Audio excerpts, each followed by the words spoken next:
বছর জানুয়ারি মাসে মকর সংক্রান্তি পালিত হয়। এই উৎসব হিন্দু ধর্মীয় সূর্য দেবতা সূর্যকে উৎসর্গ করা হয়। সূর্যের এই তাৎপর্য বৈদিক গল্পে বিশেষ করে গায়ত্রী মন্ত্র, হিন্দু ধর্মের একটি পবিত্র স্তোত্র যা ঋগ্বেদ নামক ধর্মগ্রন্থে পাওয়া যায়।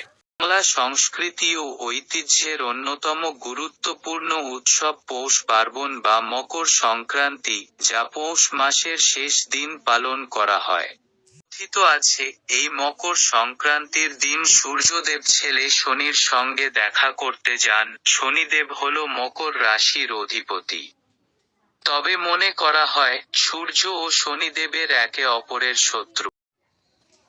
কিন্তু সূর্যদেব যখন শনিদেবের সঙ্গে দেখা করতে যান তখন কিন্তু মকর সংক্রান্তি উৎসব ও বাবা ছেলের মিলন উৎসব হিসেবে পালন করে থাকেন সকলে।